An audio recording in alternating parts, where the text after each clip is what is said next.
Hi friends, తెలంగాణలో రాష్ట్ర రైతులందరికీ అదిరిపై శుభవార్త. రైతు బంధు డబ్బులు ఎన్ని ఎకరాలకు ఇస్తున్నారు? కొంతమందికి రద్దయ్యాయి. మరి ఎందుకు రద్దయ్యాయి?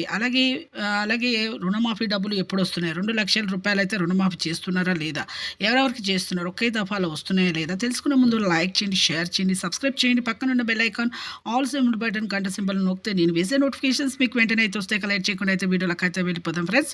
ప్రతి ఒక్కరు కూడా తెలంగాణలో రాష్ట్ర రైతులందరికీ రైతు బంధు డబ్బులు అయితే 5 ఎకరాల వరకైతే వేస్తున్నారండి. ప్రతి ఒక్కరికి కూడా మన సీఎం రేవంత్ రెడ్డి గారు. ఇక కొంతమందికి ఇప్పుడు రైతు బంధు డబ్బులు కూడా ఇక బంద్ అవుతున్నాయండి. చాలా మందికైతే 19 లక్షల మందికైతే రద్దయ్యాయి.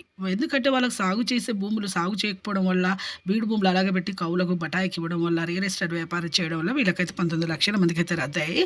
అలాగే ఇక్కడి నుంచి అయితే రైతు బంధు డబ్బులు బంద్ చేసి ఇక రైతు భరోసా వచ్చే వానాకాల సీజన్ వరకు 2 సీజన్ల డబ్బులు 7,500 రూపాయల చొప్పున 15,000 రూపాయలు అయితే ఇవ్వడం జరుగుతుంది. పంట నష్టానికి వ్యవసాయ కూలీలు పంట నష్టానికి కూడా 10,000 రూపాయలు అయితే ఇవ్వడం జరుగుతుంది. అలాగే వ్యవసాయ కూలీలకు 12,000 రూపాయలు అయితే వ్యవసాయం పైన ఆధారపడే వాళ్ళకి ఇవ్వడం జరుగుతుంది. అలాగే రుణమాఫీ డబ్బులు ఒకే దఫాలో 2 లక్షలు కూడా ఇవ్వడం జరుగుతుంది. చూసారు కానీ లైక్ చేయండి. Thanks for watching.